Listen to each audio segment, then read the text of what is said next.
Dios le bendiga más. Gloria sea el nombre del Señor. Nosotros sentimos gozosos que el Señor nos da esta oportunidad de reunirnos por estos medios. Damos la bienvenida a los hermanos que se están integrando en este momento para compartir con nosotros el estudio de la palabra de Dios. Nos gozamos en que estén compartiendo con nosotros. Esperamos que el estudio sea de bendición, que traiga bendición a su vida. Nosotros empezamos la semana pasada el estudio del libro del Evangelio según Mateo. La semana pasada estudiamos el primer capítulo, vimos acerca de quién era Mateo, vimos acerca del llamado de Mateo, vimos las circunstancias que se vivían en Israel durante ese tiempo. Hablamos acerca de que había un periodo de tiempo donde no había profeta, un periodo de tiempo de 400 años. Hablamos acerca de el propósito principal del Evangelio de Mateo, que es demostrar que Jesús es el Rey, que Jesús es el Rey prometido desde el principio por medio de los profetas, el Rey esperado. Por eso el Evangelio de Mateo empieza con una genealogía. Hablamos de que muchas veces se trata de leer la Biblia y se tropieza con una genealogía y la persona se desanima. Pero esta genealogía de Mateo es una genealogía muy importante porque es una genealogía que muestra que Jesús es el heredero del trono de David, de las promesas que Dios dio a David. Por eso lo llama Jesús y habla acerca de que es descendiente de David, de la promesa que Dios había dado a David, de la promesa que Dios había dado a Abraham. Hablamos acerca de esta genealogía, que no es una genealogía común, no es un árbol familiar común como el que esperaríamos que fuera de una persona distinguida, sino que en esta genealogía nosotros vemos que existen personas con fallas, personas con pecados. Pero gloria sea el nombre del Señor, que eso no es un inconveniente, eso no es un problema, porque la gracia de Dios no pueda resolver. Porque el Señor usa todo aquel que acude a Él, todo aquel que es perdonado es un candidato para recibir la gracia del Señor en su vida y para ser usado con el Señor, como es cada uno de los personajes que nosotros vimos en la genealogía del Señor Jesucristo. Nosotros vimos que Mateo relató el nacimiento de Jesús, cumpliendo la profecía que Dios había dado por medio del profeta Isaías, que una virgen concebiría y daría a luz un hijo. Y esto fue algo que explicamos que causó problemas tanto para María, la explicación de cómo sucedió aquel embarazo, problemas que causó también para José. Pero vimos que el Dios intervino en el asunto. Dios se reveló a María por medio de un ángel llevándole el mensaje de su alumbramiento. Dios intervino en un sueño a José y le explicó acerca de que el embarazo de María, el niño que había en el vientre de María, había sido concebido por obra del Espíritu Santo.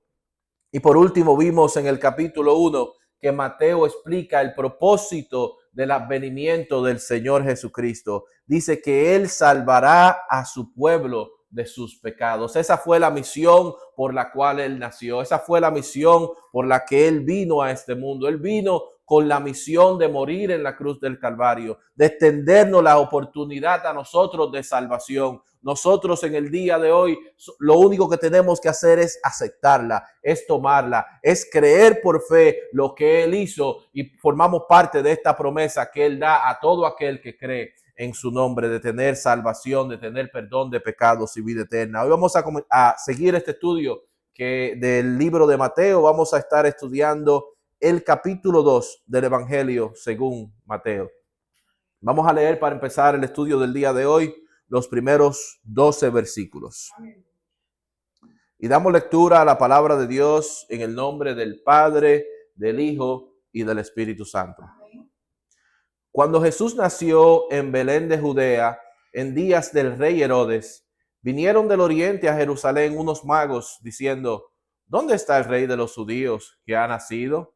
Porque su estrella hemos visto en el oriente y venimos a adorarle. Oyendo esto, el rey Herodes se turbó y toda Jerusalén con él. Y convocados todos los principales sacerdotes y los escribas del pueblo, les preguntó dónde había de nacer el Cristo. Ellos le dijeron: en Belén de Judea, porque así está escrito por el profeta. Y tú, Belén, de la tierra de Judá, no eres la más pequeña entre los príncipes de Judá, porque de ti saldrá un guiador que apacentará a mi pueblo Israel. Entonces Herodes, llamando en secreto a los magos, indagó de ellos diligentemente el tiempo de la aparición de la estrella, y enviándolos a Belén dijo: id allá y averiguad con diligencia acerca del niño, y cuando le halléis, hacedmelo saber, para que yo también vaya y le adore.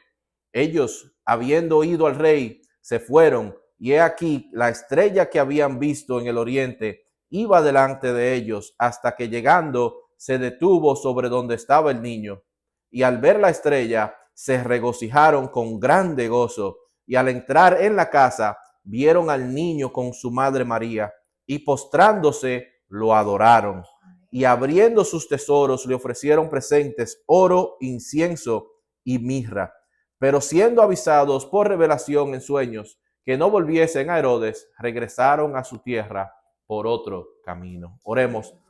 Amante Dios, Señor, te damos gracias, Señor. Gracias por esta oportunidad, por este privilegio que tú nos das de reunirnos, Padre Santo, para compartir tu palabra. Dios mío, te pedimos que tu Espíritu Santo, Señor, se manifieste en medio nuestro, Padre Santo, que obre, Señor, en medio nuestro, Señor, que prepare cada corazón, Padre Santo, para recibir el mensaje que tú tienes para nosotros en el día de hoy. Dios mío, que no sea yo, sino tú, Padre Santo, llevando la palabra que tú tienes, la palabra que nosotros necesitamos, Padre Santo, la palabra de fortaleza, la palabra de fe, Padre Santo, para aquel que no te conoce, Padre Santo, te conozca, Dios mío. Te damos gracias, Padre Santo, y todo lo pedimos en el nombre de Jesús. Amén y amén.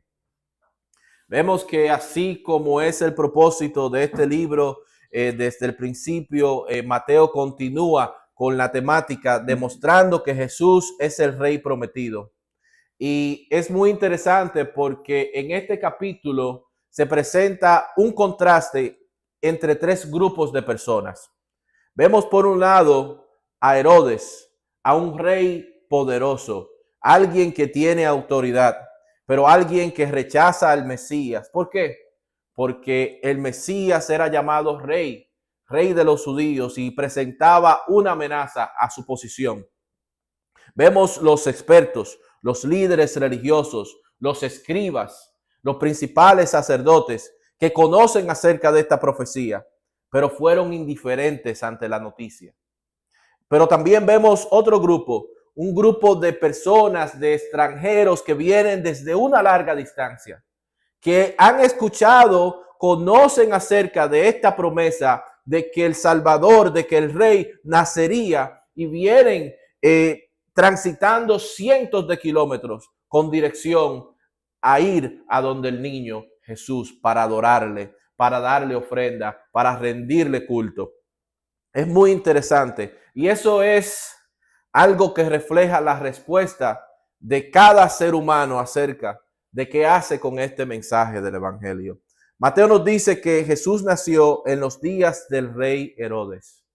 Este rey Herodes, los Herodes, que se convertiría después en una dinastía de los Herodes, son parte judíos, podríamos decir, porque son descendientes de Abraham, son parte de los hijos de Jacob, son descendientes de Esaú, son los edomitas. Herodes es descendencia de los edomitas, pero este Herodes el Grande, a diferencia de otros Herodes que vemos a través de los evangelios.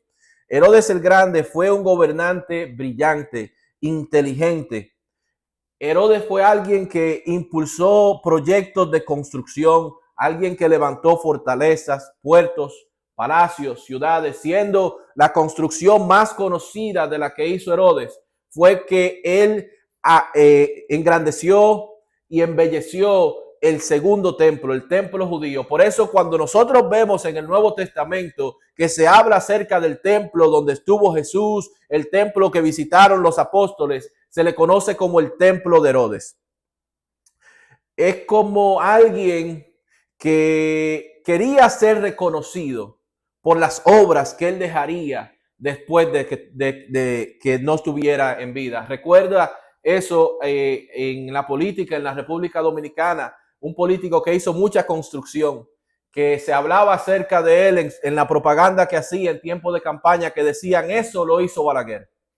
Yo imagino, no haciendo una comparación con Balaguer, con Herodes, pero era reconocido por sus construcciones, así como fue reconocido también Balaguer. Pero Herodes también era un hombre inseguro, un hombre que era obsesionado por conservar el poder.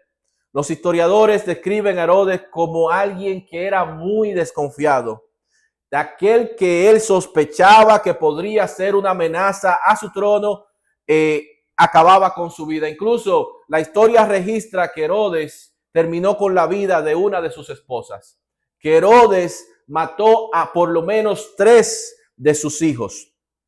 El emperador Augusto se dice que dijo en broma en una ocasión que era más seguro ser el puerco de Herodes que ser un hijo de Herodes.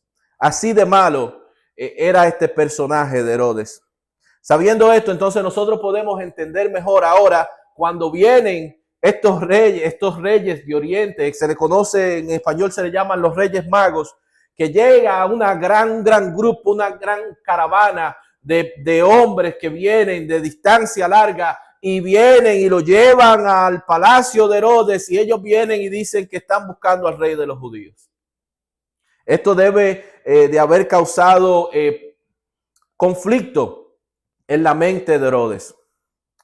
La llegada de Cristo confronta a toda persona en la decisión que la persona debe tomar. Hay algunas personas como Herodes que se presenta a Jesús, se presenta la obra de Jesús, y la respuesta de ellos es levantarse en contra de lo que Dios quiere hacer, levantarse en contra de la obra de Dios, que no quieren aceptar lo que representa seguir a Cristo, no quieren arrepentirse, no quieren dejar su pecado. Por eso el Señor Jesucristo se refirió a este tipo de personas cuando habló en el Evangelio de Juan, en el capítulo 3, en el versículo 19, cuando dice, y esta es la condenación, que la luz vino al mundo, y los hombres amaron más las tinieblas que la luz, porque sus obras eran malas. Ese es el caso. Otros aún, conociendo la verdad, como los escribas que vemos, como los principales sacerdotes, ellos pudieron darle una respuesta a Herodes acerca del nacimiento, de dónde era profetizado que nacía el Mesías, pero vemos que ellos son indiferentes. Ellos no van y le dan seguimiento a la noticia, porque no les interesaba. Son completamente indiferentes a la noticia gloriosa que se está presentando del nacimiento del Mesías, del nacimiento de aquel que había sido prometido, que había sido por los profetas desde el Antiguo Testamento. Esta indiferencia nosotros vemos que el Señor Jesucristo la enfrentó en el Evangelio de Juan, en el capítulo 5, versículo 39 al 40, cuando confronta a los líderes religiosos y le dice, escudriñad las escrituras, porque a vosotros os parece que en ellas tenéis la vida eterna. Y ellas son las que dan testimonio de mí, y no queréis venir a mí para que tengáis vida. Estos hombres conocían las escrituras, escudriñaban las escrituras, sin embargo se le da la noticia de que están buscando aquel que los profetas habían escrito, que Moisés escribió, que escribió Zacarías, Isaías, Jeremías. Sin embargo, ellos son indiferentes. Ellos se quedan en su lugar y no se mueven para ningún otro lado. Pero también está otro grupo que nosotros vemos en los conocidos como Reyes Magos, que vienen de una distancia larga, que vienen transcurriendo tal vez por varias semanas desde el oriente, desde la antigua Babilonia o la antigua Persia, y van en dirección a Belén para encontrarse con el niño. ¿Quiénes son estos sabios de Oriente? En nuestra versión en español se traduce como magos, y otros incluso le han dado un título más allá, le han dicho Reyes Magos. Es muy interesante porque esta historia, la historia de Navidad que se conoce, es diferente al relato bíblico. Y este es uno de estos puntos. O sea, disculpe que le vamos a derrumbar lo que es la historia conocida de Navidad, porque la historia conocida de Navidad no necesariamente es compatible con los eventos que sucedieron. Y este es uno de estos casos. Estos no fueron magos en sí, ni tampoco fueron reyes. Pero al llamársele magos, esto lleva a algún nivel de confusión. Porque en el sentido moderno de la palabra magos, lo que quiere decir es hechicero, brujo, ilusionista. Pero en el término griego de esta palabra se utilizaba para describir hombres que eran instruidos, hombres estudiosos, consejeros reales, expertos en astronomía, expertos en matemática y en todo tipo de ciencia de su época. Podríamos compararlos como los sabios, como los científicos del mundo antiguo.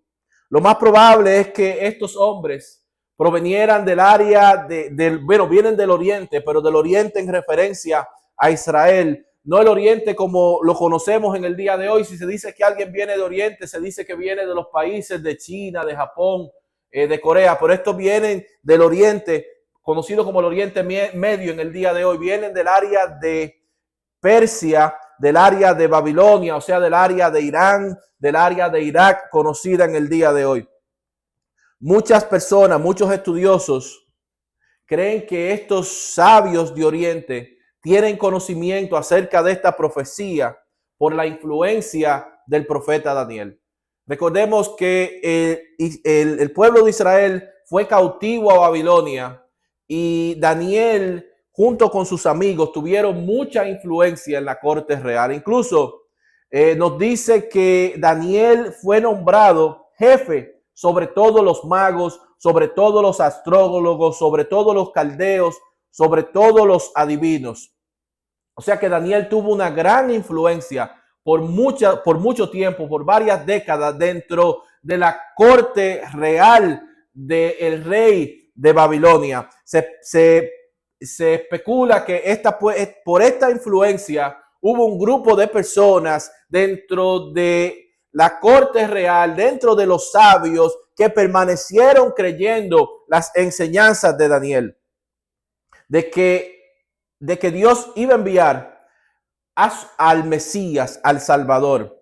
Y esto es muy interesante. Es muy interesante porque habían pasado ya varios siglos desde el tiempo de Daniel. Sin embargo, si estas personas fueron influenciados por Daniel, nosotros vemos cómo la fe de un individuo, cómo la enseñanza de un individuo puede afectar a muchas generaciones después que el individuo todavía no está en la tierra. Procuremos nosotros ser de influencia. Procuremos nosotros que los temas que nosotros hablamos sean temas que lleven a las personas que están en nuestros alrededores al conocimiento y la fe en Jesucristo para salvación de sus vidas. Estas personas vienen del oriente, vienen a recorrer un largo camino, cientos de kilómetros, pero vienen siguiendo una estrella. Yo no creo que esto sea una estrella natural. Desde mi punto de vista, yo creo que esto es una obra sobrenatural que Dios está haciendo, a la cual ellos van siguiendo y que lo va dirigiendo, como veremos luego, a un lugar específico, hasta la casa específica donde se estaba alojando Jesús. Así considero yo. La tradición popular habla acerca de 3 reyes magos.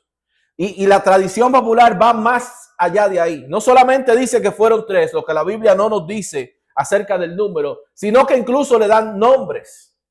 Le llama Melchor, Gaspar y Baltasar. Pero la Biblia, primeramente, como dijimos, nunca dice que fueron reyes.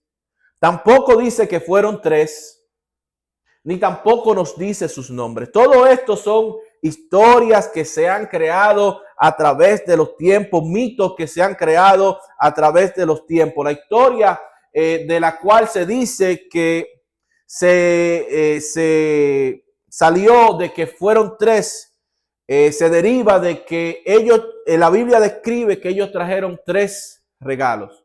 Pero eso no significa que solamente habían 3 sabios de Oriente. Incluso lo que se espera es que estos hombres, yendo por un largo camino, necesitaban un grupo grande, una caravana, para que estuviera con ellos, para estar seguro durante su recorrido. Incluso si hubieran solamente 3 sabios que vinieran de Oriente, esto tal vez hubiera sido un grupo que hubiese pasado completamente desapercibido cuando llegara a Jerusalén. Sin embargo, aparentemente fue un grupo tan grande que causó conmoción entre los habitantes de Jerusalén cuando llegó este grupo de personas distinguidos, grupo de personas importantes a Jerusalén. O sea que no pueden haber sido 3 solamente que llegaron con ellos a ir a adorar al niño rey nacido, porque todo Jerusalén vemos que se turbó con su visita. Cuando Herodes consultó a los principales sacerdotes y a los escribas, ellos rápidamente lograron citar la escritura donde se hablaba acerca del lugar de nacimiento del Mesías. Y ellos citaron a Miqueas capítulo 5, versículo 2, donde dice: pero tú, Belén Efrata, pequeña para estar entre las familias de Judá, de ti saldrá el Señor en Israel, y sus salidas son desde el principio, desde los días de la eternidad. Resulta sorprendente, como dijimos, que estos líderes religiosos rápidamente logran citar la palabra acerca del nacimiento del Mesías, dónde habría de nacer. Sin embargo, vemos que vienen unos reyes de Oriente transcurriendo cientos de kilómetros para ir a adorar y llevarle ofrenda al niño rey. Sin embargo, estas personas que han seguido esta tradición de generación en generación, que conocen las escrituras, como le dice el Señor Jesús luego cuando se confronta con ellos, le dice: escudriñad las escrituras porque entendéis que en ellas tendréis la vida eterna. Sin embargo, ellos no se mueven. Sin embargo, ellos no transcurren una distancia más corta para llegar y investigar acerca del nacimiento del Mesías.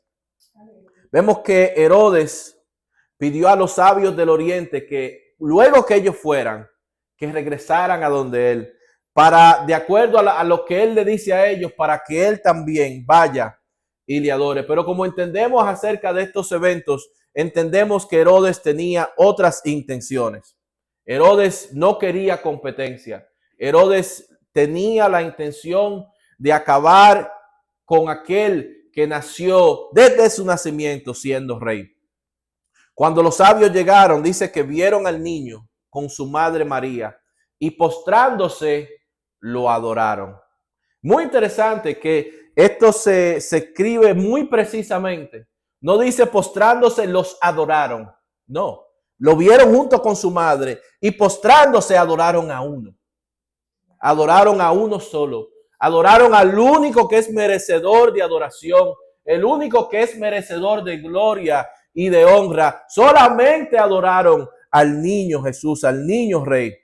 María ocupó un lugar privilegiado en la Biblia como aquel instrumento que Dios utilizó para traer a su hijo al mundo, pero no es merecedora de adoración. Solamente el Señor es merecedor de adoración. Mateo también dice que entraron en una casa.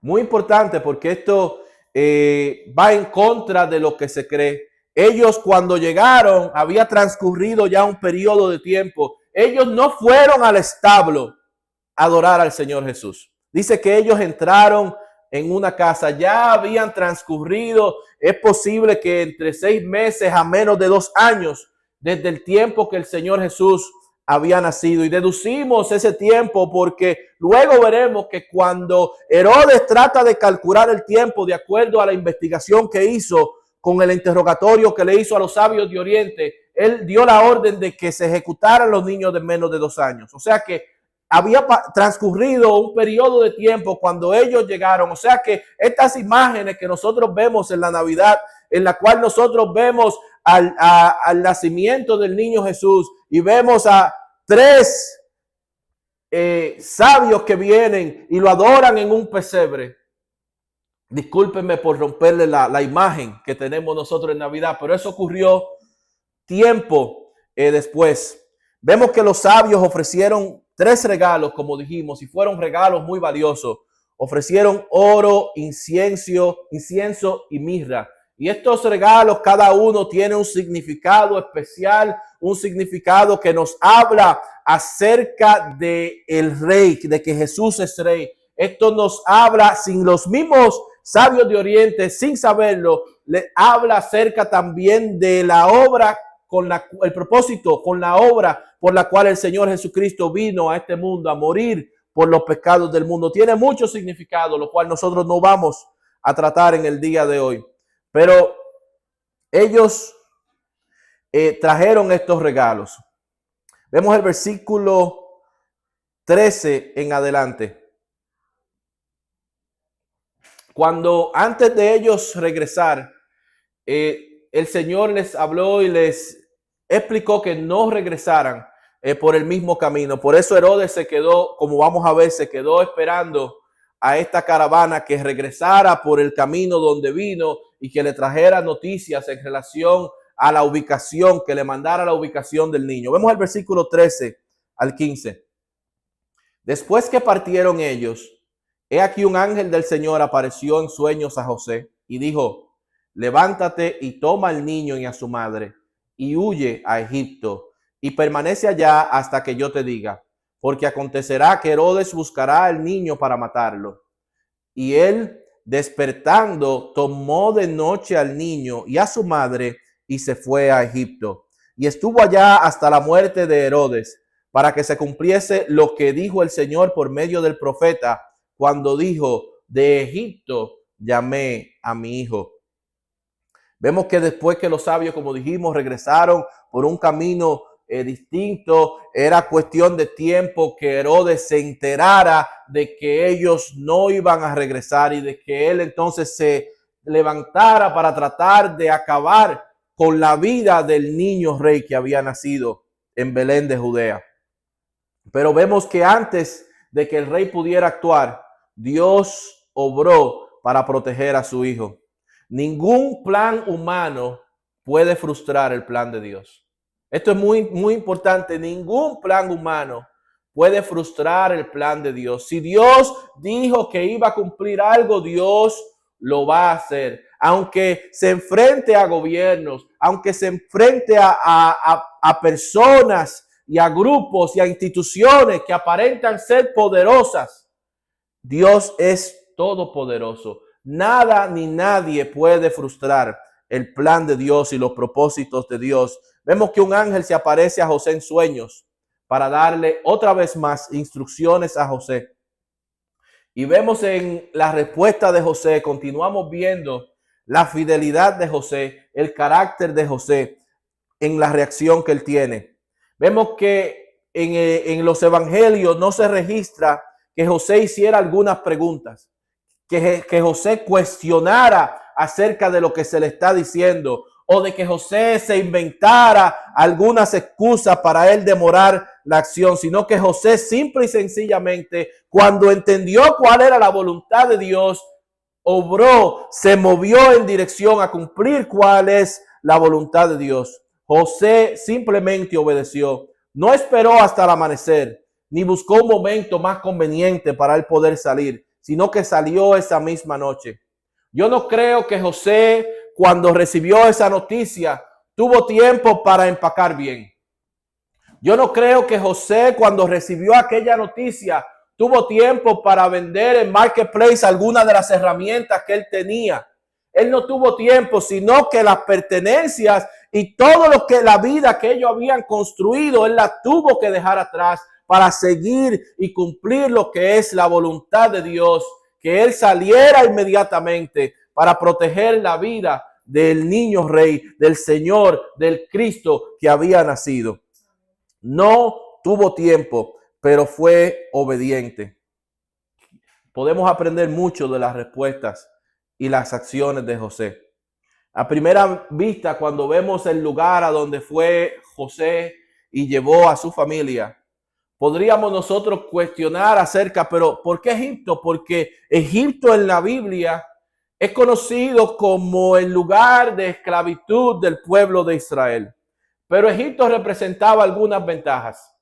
¿Por qué? Porque al pasar la frontera de Egipto, ya no estaban bajo la jurisdicción de Herodes, Ya lo que Herodes quería hacer con ellos no lo podía tocar. Además, pasando en Egipto, en el territorio de Egipto, en ciudades tales como la ciudad de Alejandría, habían comunidades grandes de judíos para aquellos tiempos. O sea que ellos podían llegar a una comunidad judía en Egipto. Pero aún más importante acerca de por qué ellos fueron a Egipto, era que Dios ya había profetizado por medio del profeta Oseas el lugar a donde él iba a ir, de dónde iba a salir. Dice Oseas capítulo 11, versículo 1. Cuando Israel era muchacho, yo le amé, y de Egipto llamé a mi hijo. En el contexto original, sabemos que Israel nació como nación en Egipto y lo vemos en el Éxodo. Sin embargo, inspirado por el Espíritu Santo, Mateo muestra que este acontecimiento también apuntaba a que Cristo iba a salir de Egipto. Al leer este pasaje, también surge la pregunta acerca de cómo una familia humilde puede de un momento a otro emprender este viaje de ir a Egipto. ¿Con qué tipo de recursos pueden ellos haber logrado esto? Porque no pudieron, como dijimos, poner los instrumentos ni nada a la venta porque fue algo rápido. Sin embargo, nosotros vemos que antes de que se presentara, de que ellos conocieran la necesidad que ellos tenían de salir, ya Dios los había equipado. Ya Dios les había dado los recursos para ellos poder salir e ir a Egipto en las ofrendas que llevaron los sabios de Oriente. O sea que Dios los había preparado, porque cuando Dios llama, Dios también equipa, Dios prepara, Dios sostiene, Dios es quien nos sustenta. Amén. Es muy interesante esto, porque cuando estaba mirando esto, recordé una anécdota de eventos familiares que sucedieron. Y es que el abuelo materno de nosotros en sus años avanzados, él iba a lugares remotos de la República Dominicana donde él llevaba el mensaje del evangelio. Y sucede que en una ocasión él tenía su bulto preparado para salir, pero no tenía los fondos para transportación. No tenía los fondos para salir adelante, pero sí tenía su bulto preparado.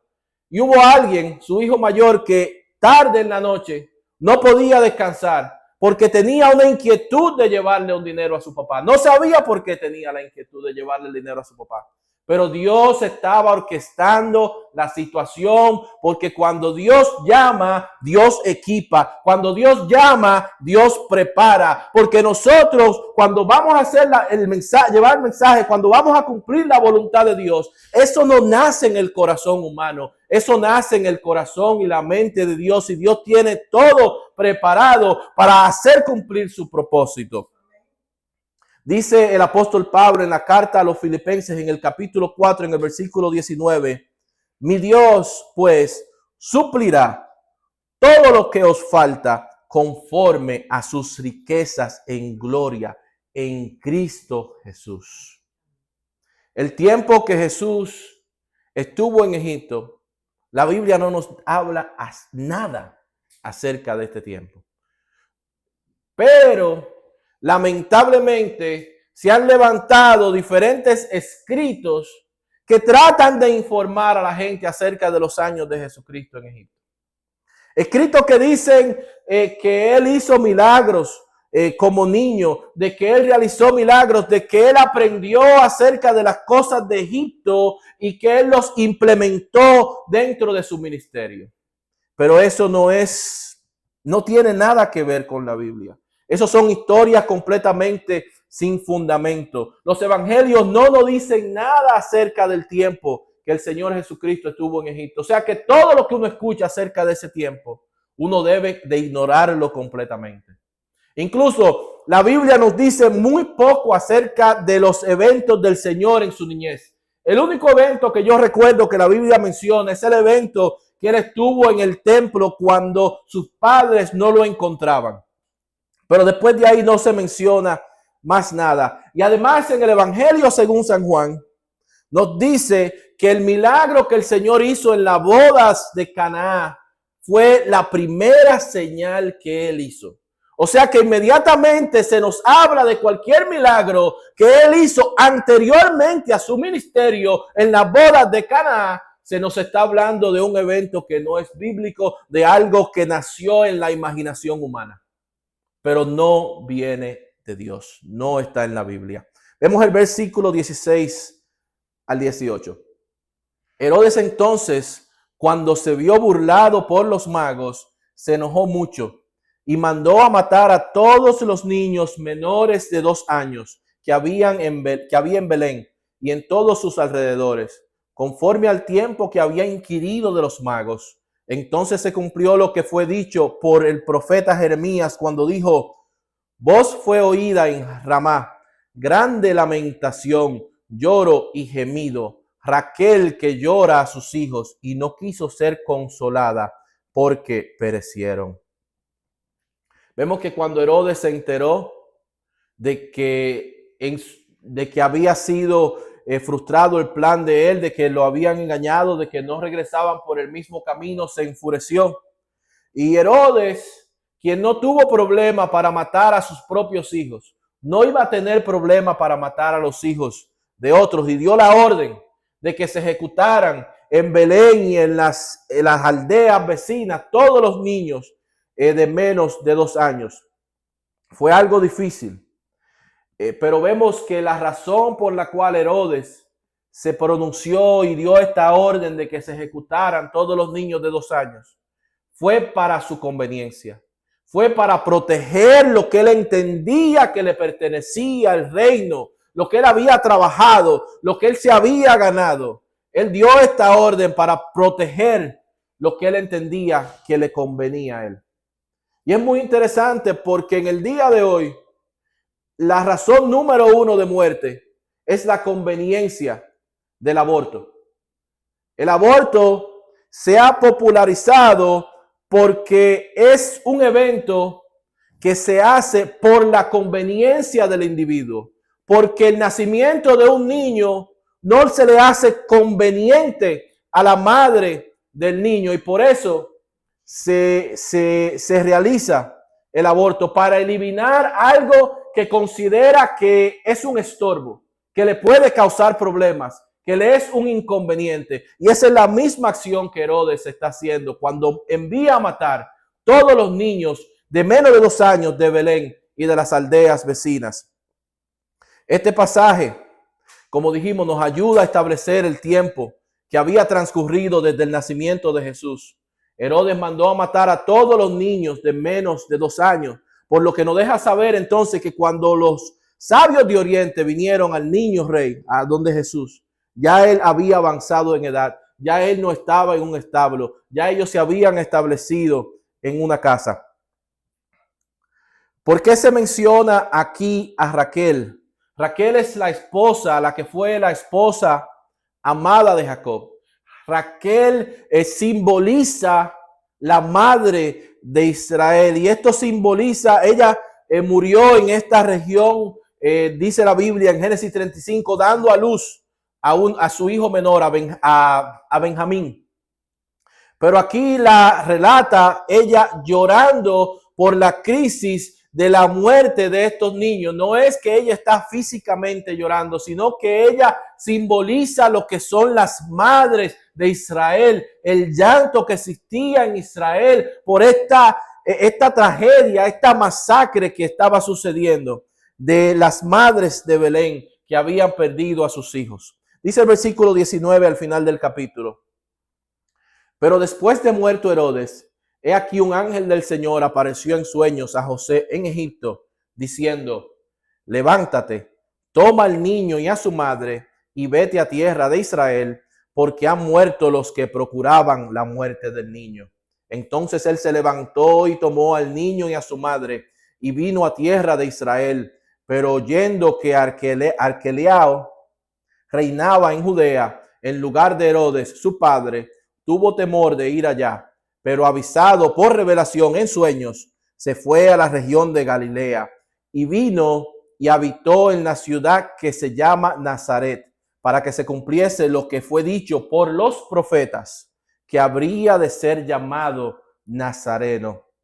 Vemos que después de que el tiempo se cumplió, que debían de estar en Egipto, ya que Herodes había muerto, Dios llamó a José de nuevo en sueños, se les reveló para que regresaran con su familia a territorio de Israel. Les advirtió que ya aquel que había muerto, los que buscaban la muerte del niño, ya había muerto. Vemos una vez más que cuando José sabe cuál es la voluntad de Dios, José se mueve para cumplir la voluntad de Dios. José no cuestionó de nuevo las instrucciones que se le dio, no pidió explicaciones, no dijo, perdí toda mi pertenencia cuando salí, ahora voy a perder toda mi pertenencia. No, a José nunca lo vemos, ni siquiera lo vemos hablando.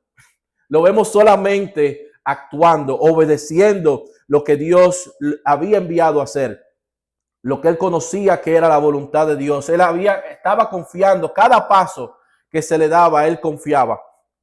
Mateo dice que Herodes había muerto. No nos da detalles acerca de la muerte de Herodes, pero los historiadores dicen que Herodes murió de una muerte miserable, de una muerte de dolor intestinal terrible, con fiebre, con infección, algo que le consumió su cuerpo completamente. Aquel hombre que había vivido aferrado completamente a su trono terminó debilitado, terminó atormentado, terminó con dolor y terminó en una gran agonía. Ningún poder del ser humano podría librarlo del final que a él le esperaba. Herodes vivió como si nunca fuera a rendir cuentas a Dios. Creyó que podía asesinar, que podía mentir, que podía manipular, que podía destruir vidas sin tener consecuencias. Pero Herodes, aunque escapó del juicio humano, Herodes no escapó del juicio de Dios. El poder y el tiempo del ser humano en la tierra es pasajero, es temporal. Pero la justicia que Dios aplica a aquellos que parten de este mundo sin arrepentirse es algo eterno. Herodes, conociendo que la gente no lo quería, conociendo que él no estaba ahí por voto popular, cuenta la historia que entendiendo que cuando él muriera, la gente no lo iba a llorar. Cuenta la historia que sabiendo que le quedaba poco tiempo de vida, que él mandó a arrestar personas importantes dentro de aquella sociedad para que cuando él muriera, a ellos los ejecutaran, asegurándose de que cuando él muriera hubiera llanto y hubiera lloro. Hasta allí llegó la maldad de Herodes. Pero cuenta la historia que cuando él murió, las órdenes fueron ignoradas por los soldados y aquellos que él había arrestado, que lo dejaron en libertad. Pero aunque Herodes había muerto, el problema no se había acabado. Porque el hijo que lo heredó se dice que era igual de malo como Herodes, Arquelao. Por eso vemos que José empieza su movimiento, pero cuando está en la región se entera de quien heredó el reino es alguien malo también. Y por eso vemos que cambia de dirección, Dios lo dirige a lo que aparenta ser algo como algo que Dios está reaccionando al problema, pero Dios no está reaccionando al problema. Dios ya sabe de antemano lo que se va a presentar y ya Dios había incluso profetizado acerca del lugar donde él iba a estar, el lugar donde se iba a criar. Y José entonces se establece en el área de Galilea, en un pequeñito pueblo de poca reputación llamado Nazaret. Mateo afirma que era profetizado que sería llamado Nazareno, cumpliendo, dice, el anuncio de los profetas, no de uno, de varios. Sin embargo, en el Antiguo Testamento no hay ningún lugar, no hay ningún profeta que diga literalmente que el Mesías sería llamado Nazareno. Pero ¿qué sucede? Que Nazaret era conocido por ser un lugar despreciable, un lugar que llamaba poco la atención. Incluso nosotros vemos en los evangelios, cuando estuvimos estudiando el evangelio según San Juan, que cuando Felipe va a donde su amigo Natanael a decirle que han encontrado al Mesías, ¿cuál fue la respuesta de Natanael? Le dice, pero de Nazaret puede salir algo bueno. Porque Nazaret era considerado un lugar pequeño, de poca reputación, como llamó Isaías al Mesías que habría de venir, que no tendría atractivo, que no llamaría la atención, que no se presentaría como algo que le llamaría la atención a la gente seguir, que iba a ser sufrido, y lo que iba a sufrir. O sea que cuando los profetas hablan acerca de la poca reputación, de que no iba a llamar la atención, de que iba a ser sufrido, lo que se considera es que cuando se está diciendo que sería llamado nazareno, se está refiriendo a esta condición del Señor Jesús, de que no iba a llamar la atención, de que no iba a tener buen parecido para que llamara la atención.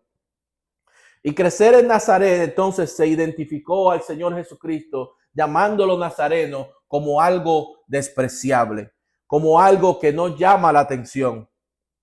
De hecho, nazareno llegó a usarse como un término de desprecio, así como cuando se habla de la ciudad de Corinto y se conoce por su degradación moral. El decirle a alguien corintio era un insulto, era relacionándolo con su calidad moral de persona. Asimismo, se considera que puede estar refiriéndose al llamarle a alguien de Nazaret que no tiene significado, que no tiene importancia. Y por eso es que nosotros vemos a Natanael que dice, pero de Nazaret puede salir algo bueno. Nosotros podemos en este capítulo aprender acerca de la conducta de José. Él no conocía el plan de Dios. Dios le mostró solamente el próximo paso. No le mostró más de ahí. Muchas veces Dios hace así para no confundirnos. Porque si nos da mucha información nos confundimos. Pero cuando solamente conocemos el próximo paso, nosotros queremos saber el plan completo. Y no nos queremos mover, al menos que sepamos los detalles precisos de cómo Dios va a hacer cumplir su propósito, de cómo Dios nos va a usar en un momento. Pero Dios no revela eso. Nosotros tenemos que caminar con Él por fe. Si conocemos cuál es la voluntad, ¿qué debemos hacer? Debemos hacer como José, actuar inmediatamente. Nosotros también vemos acerca de Nazaret que nos enseña que Dios no ve las cosas como las ve el mundo. El Hijo de Dios, el Mesías, el Cristo, el Rey de Reyes y Señor de Señores, no nació en los lugares más prestigiosos de este mundo. Él pudo haber nacido en Jerusalén, que era la ciudad de más importancia de Israel. Él pudo haber nacido en Roma, que era la ciudad más importante del mundo en aquel momento. Pero nació en Belén de Judea. Salió a Egipto, que no tenía, era símbolo de esclavitud dentro del pensamiento judío, y se crió en Nazaret, una ciudad con muy poca reputación, una ciudad despreciada. Dios no necesita lugares prestigiosos. Dios no necesita personas prestigiosas. Dios usa el instrumento que se deja usar por Dios. O sea, que aunque nosotros no nos consideremos que somos gran cosa, aunque no nos consideremos que tengamos habilidades extraordinarias, esos no son límites para lo que Dios puede hacer mediante un instrumento de Dios, un hombre y una mujer que se somete, que sigue lo que conoce y lo que sabe que es la voluntad de Dios para su vida. O sea, que no nos importe de dónde venimos, el reconocimiento de la gente, los recursos que tenemos. Lo importante es nosotros seguir la voluntad de Dios, como hizo José. José nunca yo lo había podido ver de la manera que lo estoy viendo. Creo que ya en 5 ocasiones Dios se le ha revelado mediante sueños. Y José no dice nada. José no pronuncia una sola palabra en la Biblia. Pero José en cada una de esas ocasiones, José obedece. Y contrario a lo que muchas personas tal vez han concebido en su mente acerca de la dinámica de la familia, José era el líder de la familia, no era María.